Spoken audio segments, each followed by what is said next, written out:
Is that clapping for Dave, or is that clapping for me already? Hold on a second if it's for me. Welcome, everyone. Thank you. This is a great crowd to speak to about customer experience, a business that I'm very passionate about. I am the global leader of our customer experience practice. Before Synovate Singapore, talking about customer experience matters. And one thing that I notice as I work with multinational companies in pretty much every sector is that customer experience is an area that is really, really hot. And I don't know where it's going to go from here, but when we talk to senior business executives all the way up to CEO level, managing director level, and I've been in this business for quite some time, have never seen more attention to this business. And I think it has a lot to do with some of the business issues, some of the economic issues that you see in the market. Namely, most of the most successful companies, and I know many of you are from some of the most successful companies in your industries, are having, despite what you see as headline stories about economic troubles, are actually having less trouble being profitable and more trouble in growing. And customer experience at its very fundamental basis is about growth. And it's about long-term growth, a positive long-term growth, working through customer bases. So I'm going to tell you a bit about customer experience. In truth, my presentation is a bit more about customer experience measurement and how that's broken. I think there are a lot of broken customer experiences out there, too. But I'm going to focus primarily on customer experience measurement. Customer experience measurement for scorekeeping and for getting insight, for being able to help us all manage how we improve relationships with our customers. So I'm going to try to be a little bit provocative, try to get you also involved in some of the discussion here. And I'm going to start off by asking you some questions that your senior executive, your managing director, your CEO, business unit manager should be asking you whenever you present customer experience, or for that matter, any kind of data, CRM, social media, etc. The first question they should be asking you is, are the numbers that you're showing me actually linked to our business results? Okay? So are you showing me anything that is a predictor or an indicator of our future business results? Do these metrics matter? The second thing is, they should be asking you, are these real customers' opinions? Did real customers of ours actually take these surveys? Did real customers that we are trying to actually acquire or retain or get to recommend us, did they actually complete this survey in a way that makes sense, that would be similar to the way that they would talk to us just over a coffee? And the third question that they should ask you is, will the reports that I get and that we give out to our senior executive team and all the way down to the front line actually inspire some action and improvement in our customer experience? Now, I hope that all the frowns that I'm looking at in the audience right now gives me some indication that if your senior executives are asking these questions to you today, that you wouldn't have very positive answers, at least not on all of them. My experience, and it's sad, frankly, Synovate Customer Experience works almost exclusively with market leaders across sectors. My experience, even with market leaders, is that if you really, really look deep in your hearts and ask yourself these questions, that you would say to yourself, not really, not as much as we wish, and nowhere near where it needs to be. In truth, there's some pretty bad news. Old customer research, the crying baby here. Old customer research techniques, measurement approaches are fairly broken. And I'll try to prove the case here. I hope I see some nodding heads, and I'm happy to take questions actually through the discussion. There's some good news. I wouldn't leave you completely hanging out there with everything's broken and there's no way to improve. There is some good news. There are inventions in this field. The field of customer satisfaction, as it started in the 1970s really, has made some improvements. And the best news of all, typically when people and I present things, trying to sell an entire model of doing things, and you have to get rid of every single thing that you're doing today, and you need to implement this completely new approach, which is almost impossible to do in a large, complex, moving organization, dynamic organization. So the best news is that what I'm hoping that you'll be able to take away from today and just from my talk right now are at least a few little things that you can start to do that can help you answer these questions or be more confident that you're answering these questions in a more positive way to the senior business executives that you interact with in the world of customer experience. Okay, so let's talk about the bad news, the crying baby. First of all, and if people, I'd love to actually have somebody say, not sure that's true. Wait a minute here. Don't believe that, John. Wait, let me ask a question. First thing that I'm pretty confident of, though, is that the great majority of research metrics that we use, and this is the part where my Synovate colleagues start looking at me like, John, please don't tell them this. Please, dear God. The great majority of research metrics that we use in the customer experience world, and for that matter in the branding world, and pretty much across the way we keep score from customer survey research, and even mystery shopping and other techniques, buzz metrics, social media metrics, etc., frankly, don't predict business results very well at all. There are reasons why we fool ourselves into thinking that they might, and I'll talk about that, but the truth is, and this isn't Synovate speaking, the truth is that most of the metrics that we use today, right this very minute, are not very good indicators of future business success. So, there's some question as to what are we gathering this information for if understanding the information really won't lead to better business decisions and better actions that will drive our business. The second thing I'll talk about is surveys. I tried to get the survey for the St. Martin's Lane Hotel, much like not having signs and not having many of the standard accoutrements of a hotel. They don't have a paper survey. They've gone electronic, so you get a survey after you check out, which is probably a good thing. But many of you will still see the vestiges of the old way of doing customer experience research. This is a standard hotel survey. These are very painful. We don't get the right people doing them, and we don't get real customer opinions using them. Okay, so we'll talk about that. This, again, my Synovate colleagues looking at me saying, John, you're not supposed to talk about this here. We're trying to get to a new level of better performance in understanding customer experience, so we need to talk about that.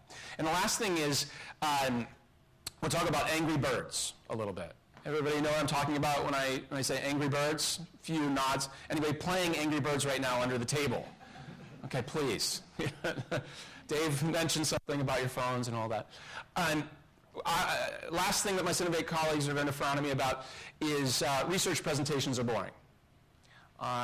In some cases, just horribly boring. So much so that in this time-starved world where we compete against Angry Birds in all sorts of different media, frankly, business executives don't have any time to look at research presentations. It seems like they have little time to look at anything at all. So how can we overcome a fundamental issue when we're trying to help them take better actions, better decisions? Okay.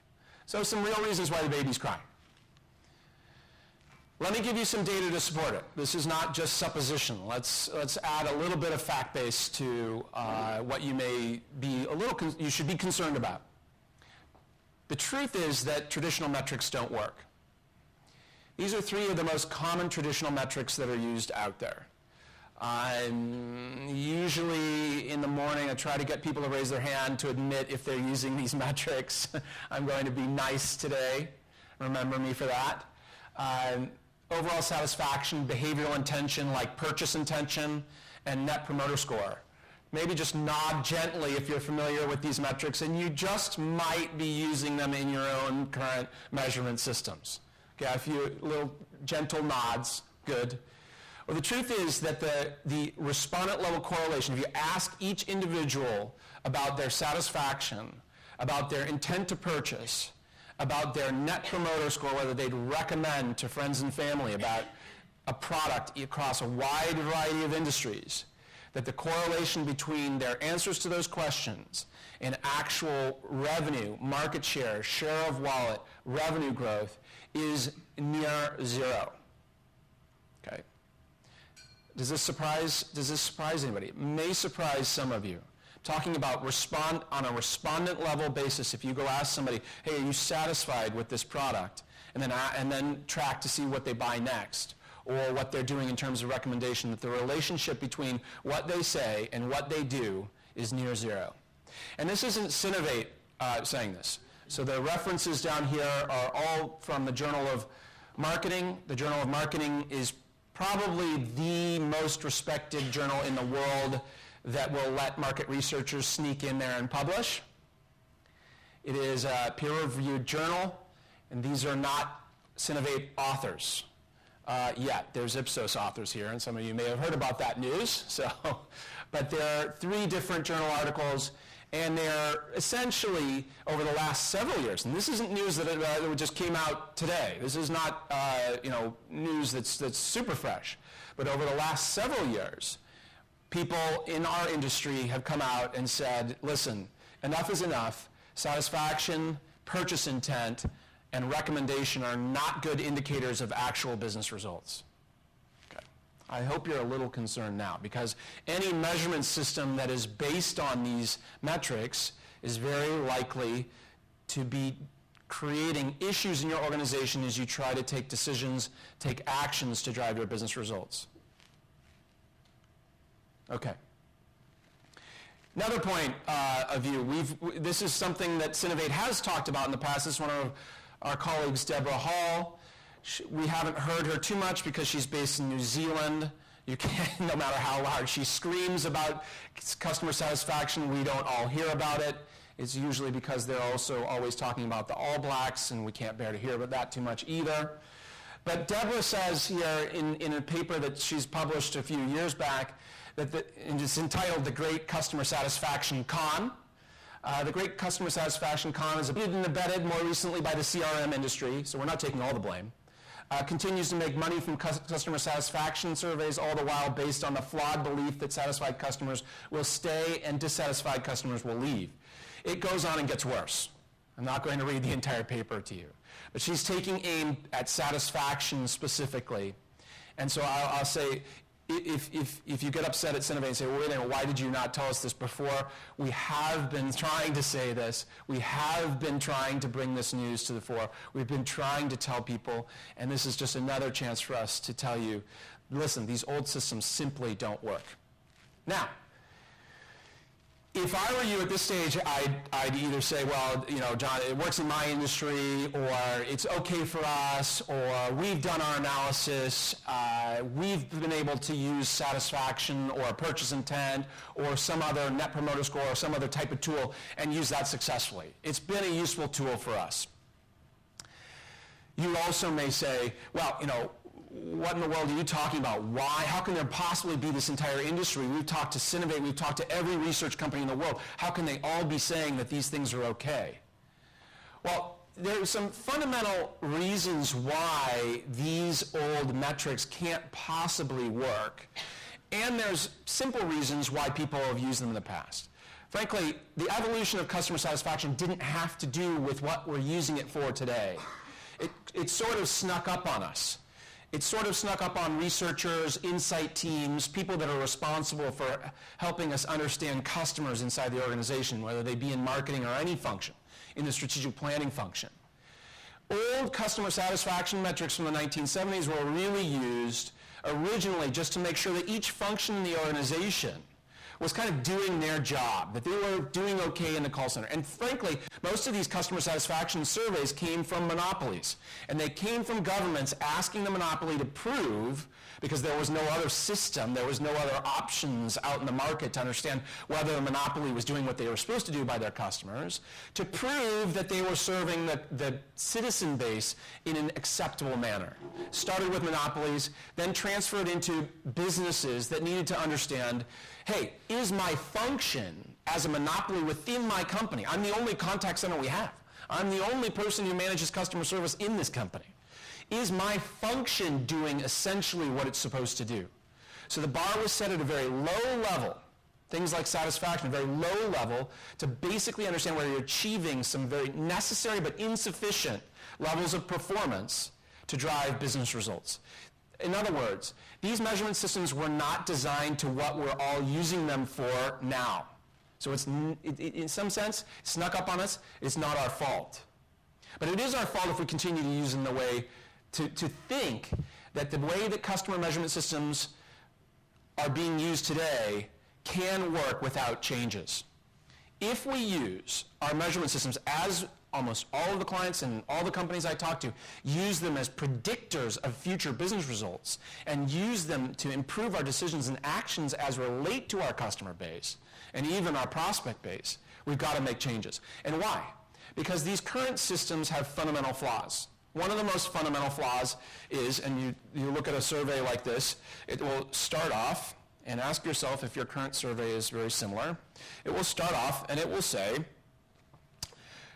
tell us the overall experience of your stay at this hotel, or tell us the overall experience at this store. It does not put the respondent in the context, in the reference base of the different options they have. So you are capturing information in a very simple, but not meaningful at a respondent level basis. In other words, you're just not capturing the competitive reference. How many people, I will ask for a show of hands just to make sure you're still with me and haven't gone to the Angry Birds yet.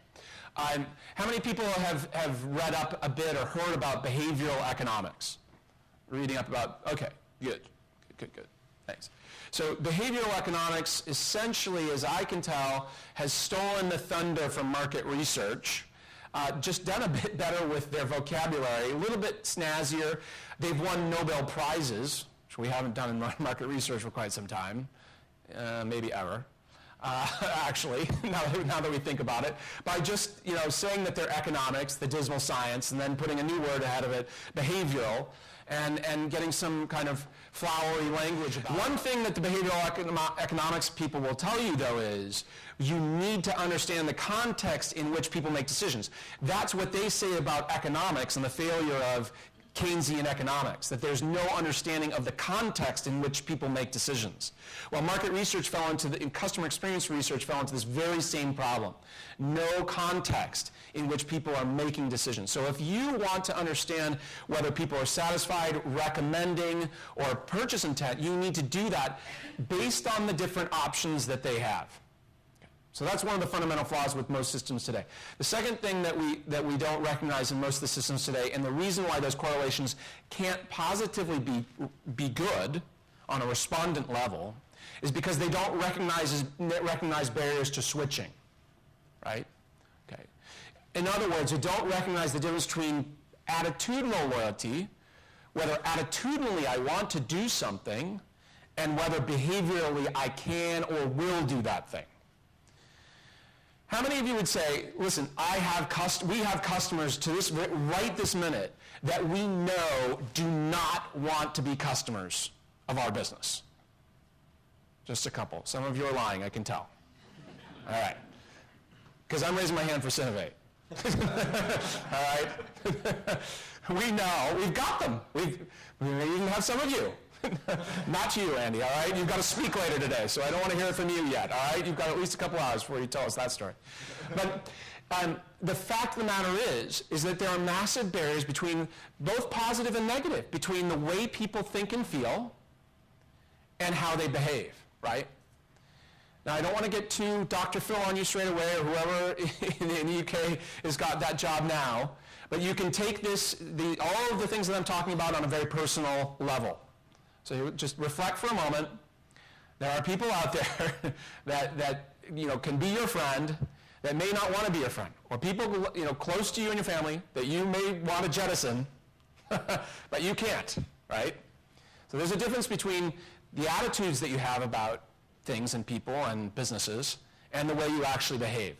And these measurements, satisfaction, recommendation, etc., do not recognize the difference between how people want to behave and how they actually do behave.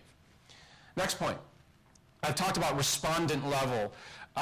We need to understand respondents, not in the aggregate. One of the things that's clouded our understanding and fooled us into believing that the measurement systems that we have in place today is something called mutually compensating errors.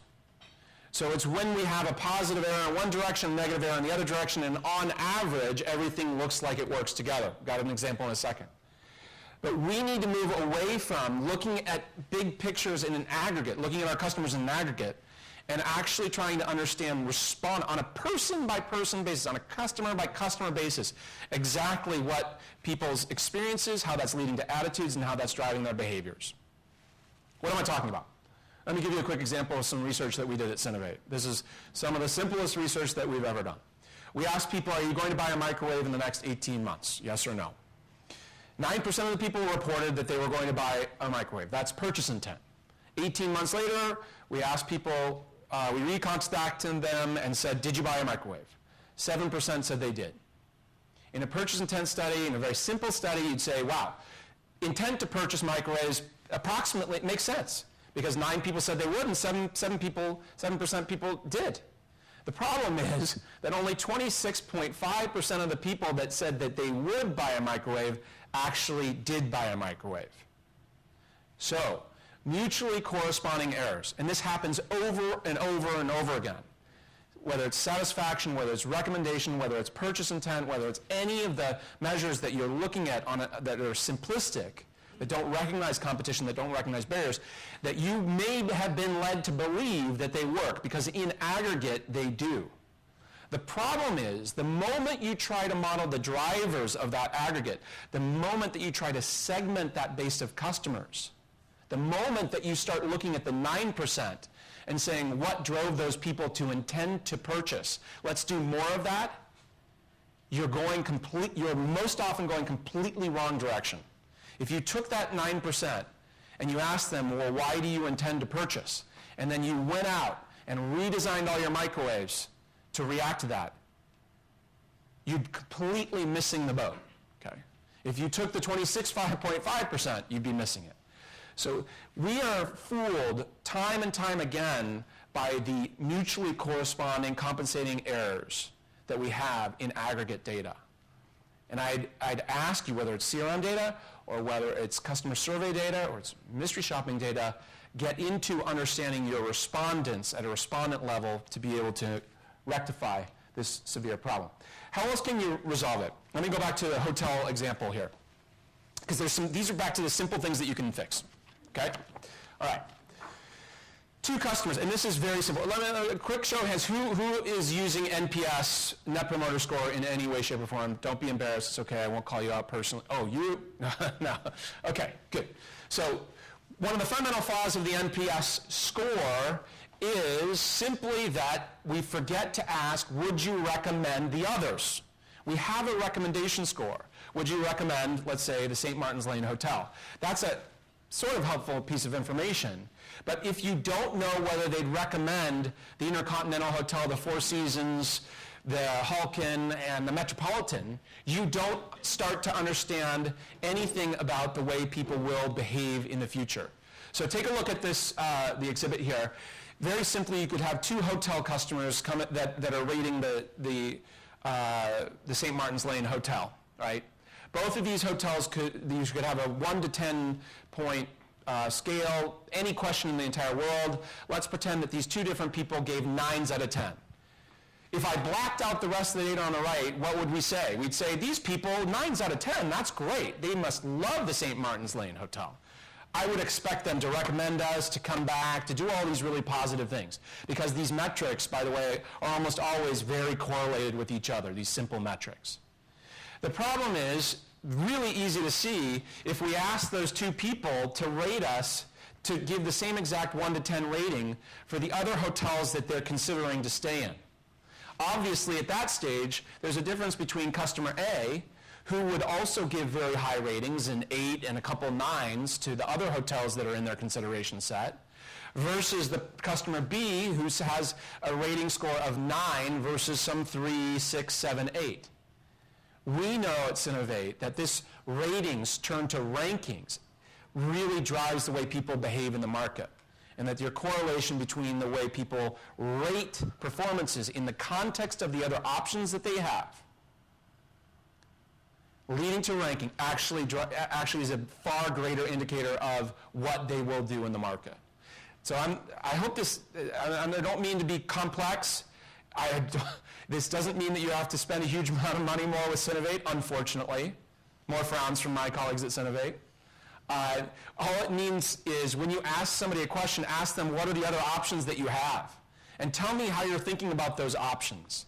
And you can immediately dramatically improve the information that you're getting, the insight that you're getting.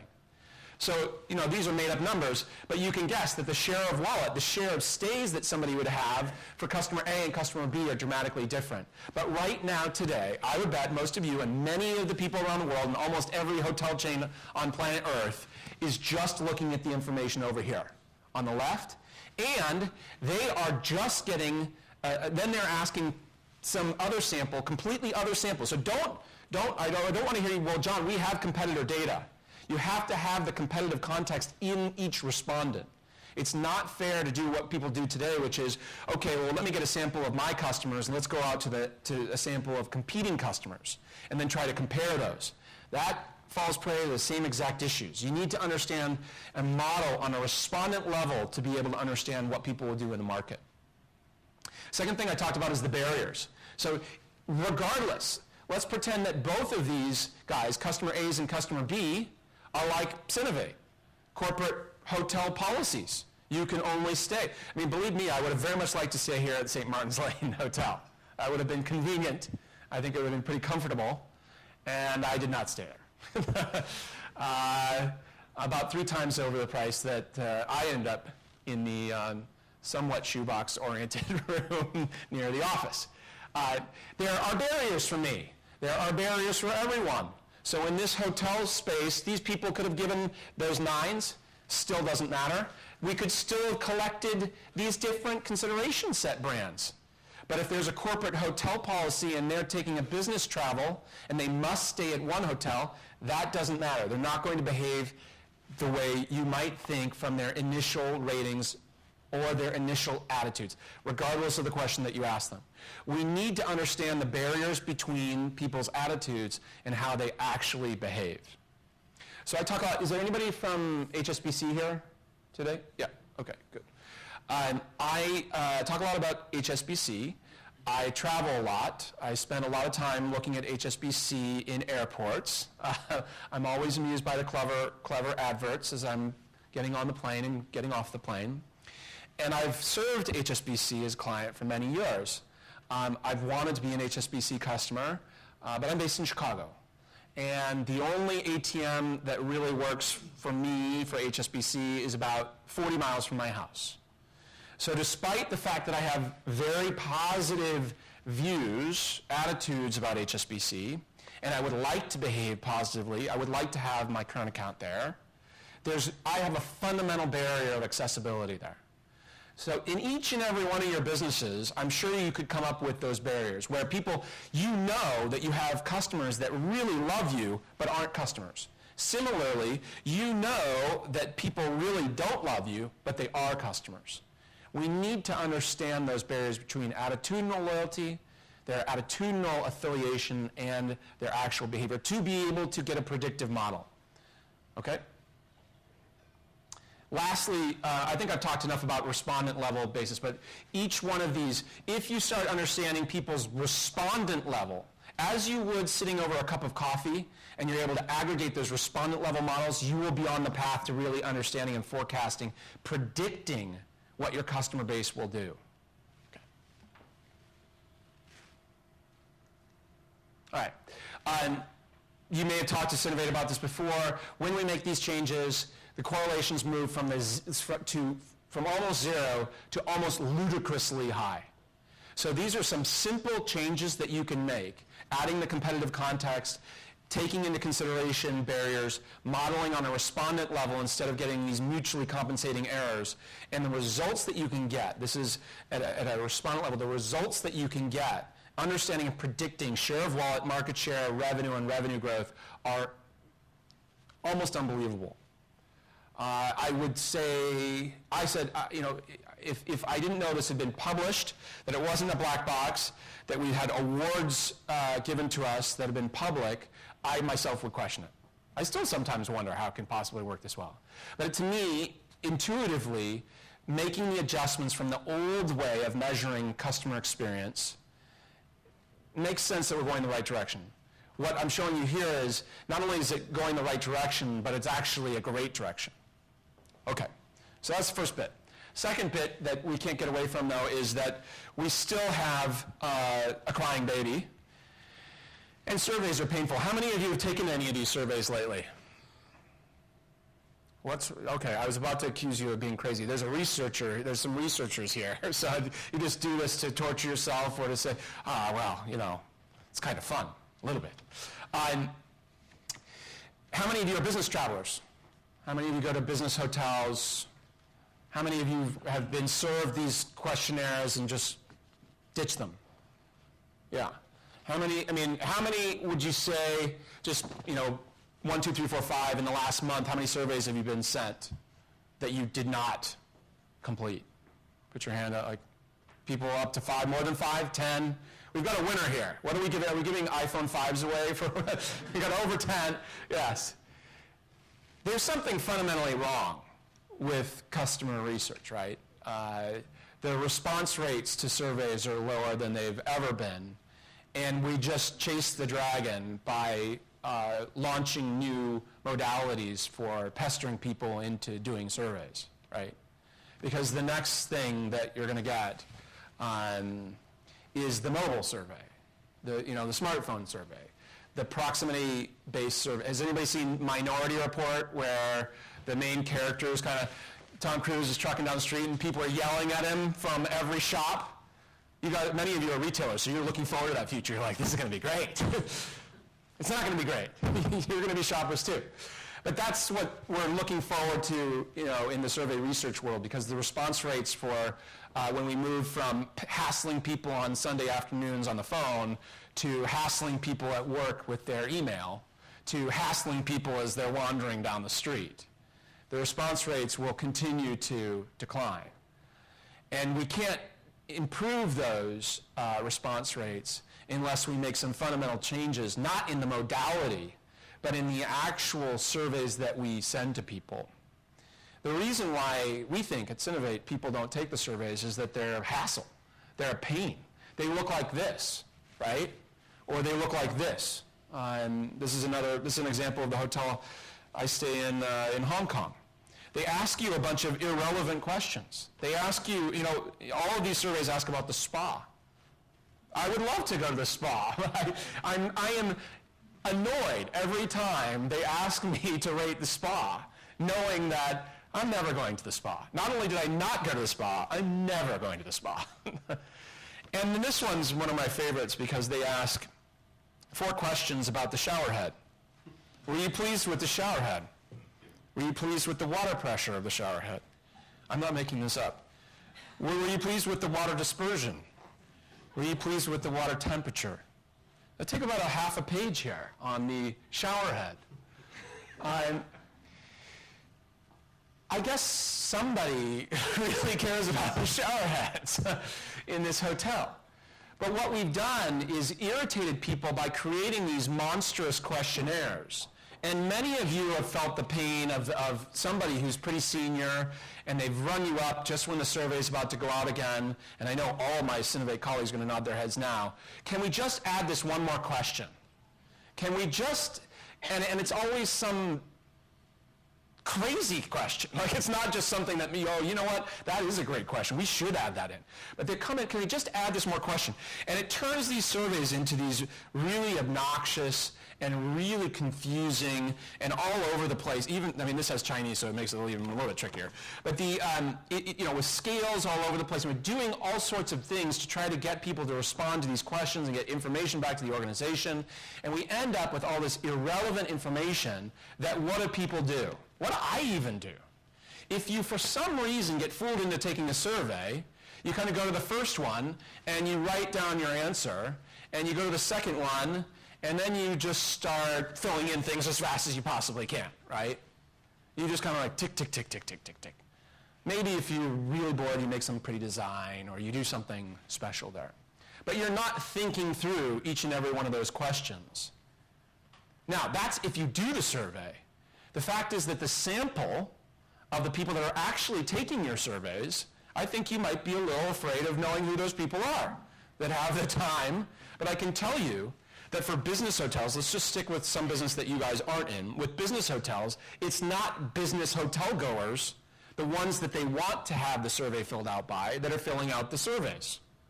So what's the point of having people that aren't your customers filling out surveys and doing so in a random, if not haphazard way? That's pretty problematic if you're using this information to make business decisions. Okay. So I hope you're a little concerned about this. Now, there's ways to fix this. Back to behavioral economics. Behavioral economics won Nobel Prize. Malcolm Gladwell gets to write these books, and he gets to go on a speaking tour. I'm not envious or jealous at all. He, multimillionaire from this. He, despite his crazy hair, still, all the plaudits. What does he talk about? He talks about heuristics. Heuristic models, right? That humans, robots can beat us in chess, right? They can beat us in all of these games that require raw horsepower computing, right? But robots can't just, and they can play the violin, and they can do everything that Sony can make them do. But they can't walk down the street and avoid a puddle. They can't do simultaneous computation. They can't do many things at the same time. The human brain is this magical thing that allows us to do multitasking. They say women do it much better than men. I'm a believer of that. So, but the truth is, even us men, we're all right at doing multitasking. And we are able to do multitasking because we cheat. The brain cheats. It uses heuristics. Those are simple mental models. We cut down the options that we have in front of us, and we make our decisions easier. We don't think, as we're walking down the street, I could go a number of directions, okay? We think, go ahead, avoid puddle. There's puddle coming up, avoid the puddle. The robot's thinking, there could be puddles in the sky. There could be puddles coming off that building. There could be, the robot has to considers through raw computing everything and has to calculate through it. We cheat. We have heuristic models. And all we're saying at Synovate is help your respondents show you their heuristic models. Shorten your surveys dramatically by asking people what's most relevant to you, just the way you would do in qualitative research or sitting down with a customer, having a cup of coffee. You wouldn't ask somebody, well, let's just try this. You're going on holiday, Richard. Yeah. That's true. I know that. Should we make people jealous and tell you that you're going to a nice beach someplace? Yes, all right. How many hotels did you think about when you chose the place that you're going to stay? Do you remember? Maybe looks like 5 or 6. Okay, 5 or 6, but not 100. Right. Okay, and what were the major decision criteria that kind of led you to, once you had the different ones that you're considering, that led you to make your decision? Number of stars. Number of stars, okay. Reviews. Right. And pool bar. I think you put that in reverse order in importance, right? You just left that one. I can guess, knowing you well enough, yeah. But how many? But in terms of criteria to make decision, 3, but maybe a few more, but not 10 or 20 or 30, right? So this is the way humans are, right? Now, if I ask somebody for a business stay, they would also have a different consideration set. They would have a different set of criteria, right? Just as each one of your shoppers or each one of your customers may have different sets of relevant criteria. So I'm not saying that we shorten the survey to just the to a few things. What we're saying is allow people to scan through the types of attributes that the majority of your customers may be considering, but then simply only rate those things that matter to them. Rate those things that are personally meaning to them, that are relevant to them. So I'm not selling crazy, impossible, complex concepts here. It's just saying to people, hey, don't worry about the shower head at the front of the survey if that doesn't matter to you. Would you do us the favor, though, of finding the things that are a big deal to you and rating those things? Because what we want to do is get respondent-level heuristics, respondent-level models, and understand those. We can aggregate those to give you an understanding of your entire customer base. We can segment the customers based off of the common heuristic models that are out there. And this will, first of all, dramatically reduce the respondent bias. So the baby's crying because it's a hassle to do the survey. It's a hassle to do the survey because of the length, but also because there's so many different things there.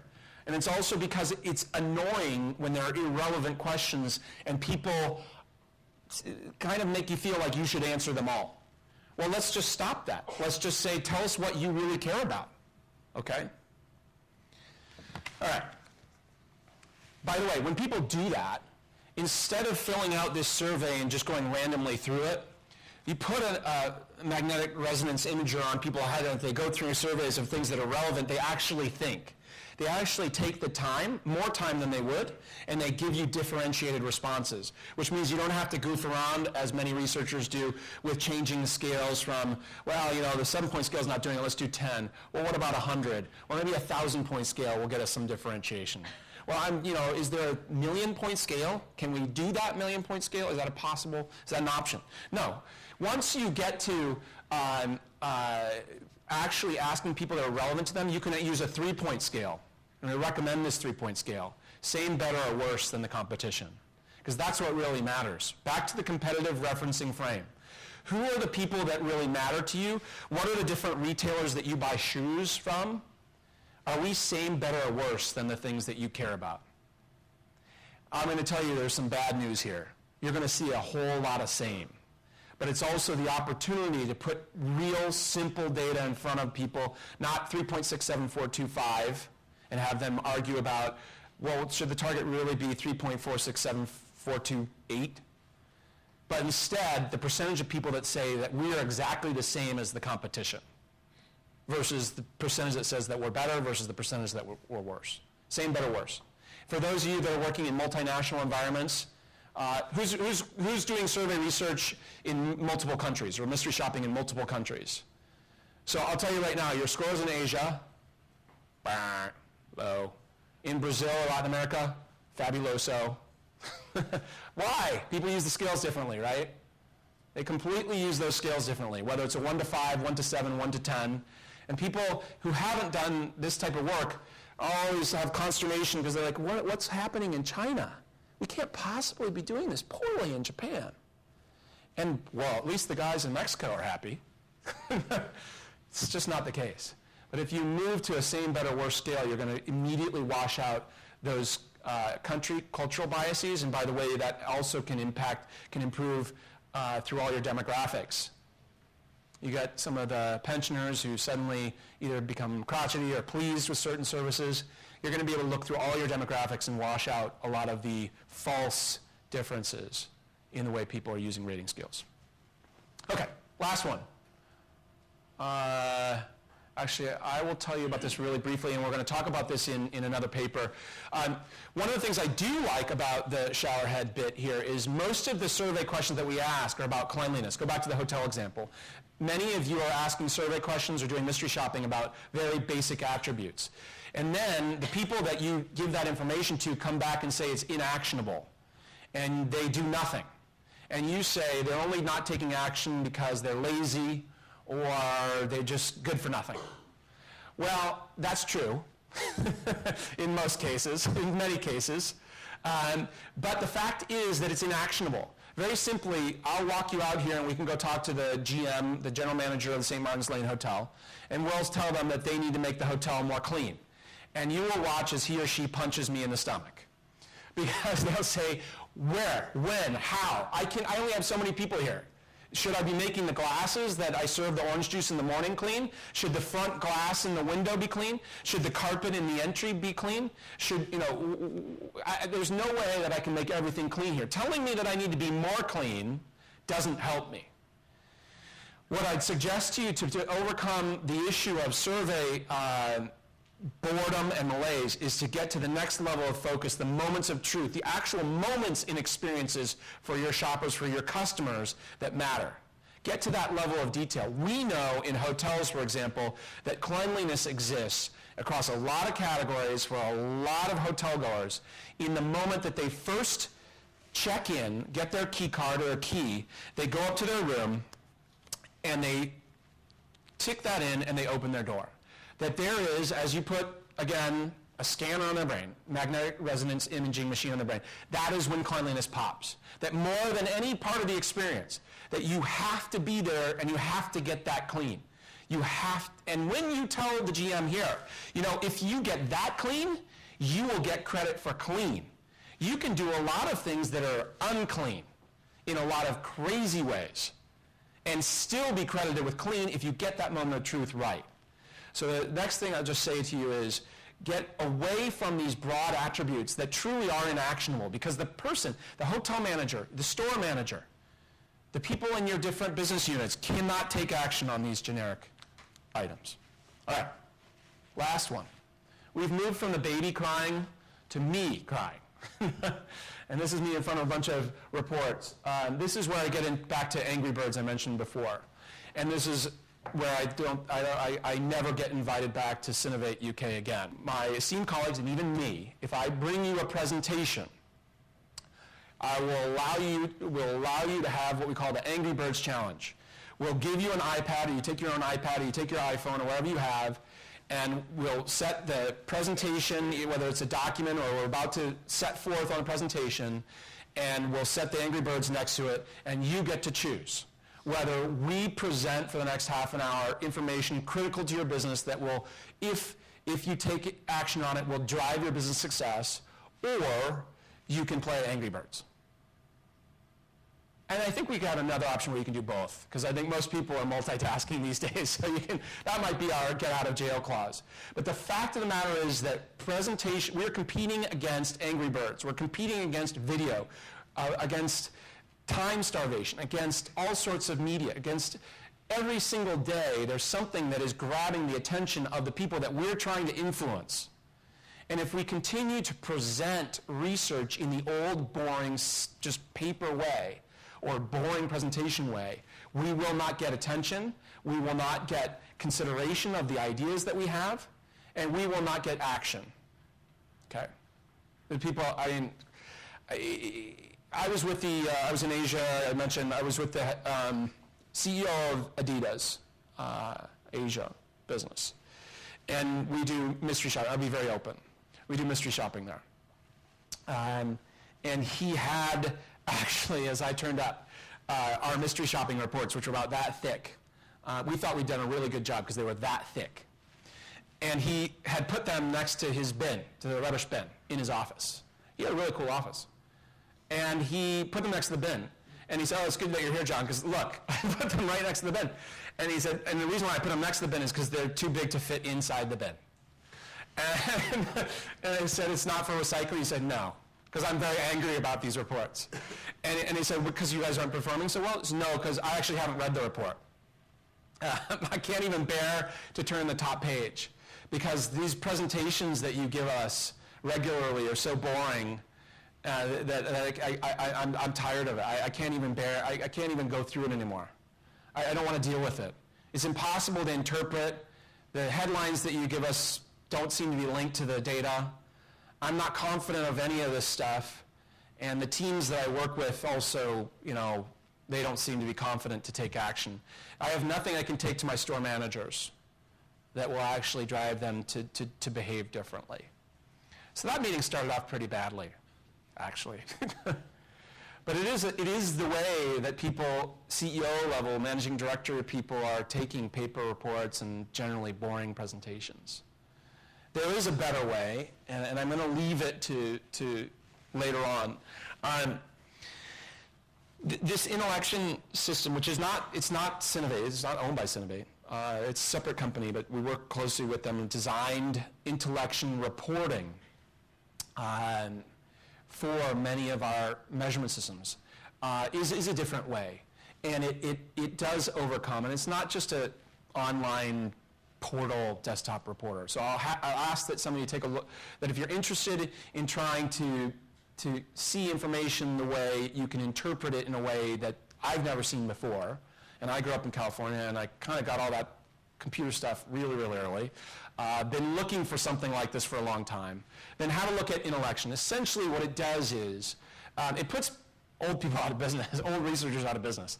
Because what it does is it allows instantaneous interpretation of complex analytic techniques as if there were a 20 or 30-year research veteran, PhD, sitting behind you, whispering in your ear over your shoulder. It allows you to mouse over any item in an entire exhibit or click a simple button and get an interpretation of the exact chart that you're looking at with the exact data, all of the attributes right there. It dramatically shortcuts the time that it takes Synovate to be able to move from understanding the basic performance indicators and getting real insight that companies can take action on. So this is just one way that we're getting at it. And I don't think we've solved this one, because time starvation and our competition against media is something that is not going away. I think this is one weapon that Synovate's using to be able to get to better, richer insight far faster, to be able to cut data instantaneously into segments and provide insights into those segments immediately. But we still have a long ways to go in this area of presenting and getting people to take action based off of facts. All right, so I'm going to wrap up here. Meaning to say that that Angry Birds thing is going to be a tough challenge for us for a while. So just to recap, so there's some bad news. I hope that some of your frowns are not just like, why in God's name did I come to this, this presentation? And they're because you actually are really concerned about what you're doing today. Let me give you a way out. The systems were not designed for what they're being used for, okay? So there's some real problems. These metrics do not relate to business results. The surveys are boring, annoying, a hassle, and the wrong people take them, and they do them the wrong way, even if the right people take them. And the reports that we generate so often are things that managing directors, CEOs, executives not only don't like, but they are not even reading anymore. So I hope you're concerned. I hope that you feel that there are rays of hope, though, that there are real opportunities to improve the systems that you have today, and that even better, that you can feel and you can see that there are opportunities to do that without kind of remaking every single thing that you do. That just by asking, hey, would you, if you're using NPS, would you recommend, who else would you recommend? Or what are the other companies that you consider? Give us the recommendation, the NPS score for those guys. Or asking people the simple question, sometimes people don't do what they want to do. Is this the case for you? And asking them a few different examples that you know to be important. Is this barrier stopping you from doing more business with us? Accessibility, whatever. Or using a new reporting system.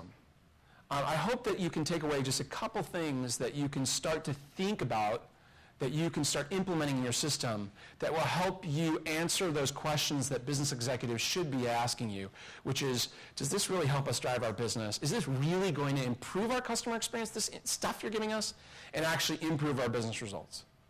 So thank you again. I've got a little time for questions, and then we've got, of course, a whole morning full of presentations to go.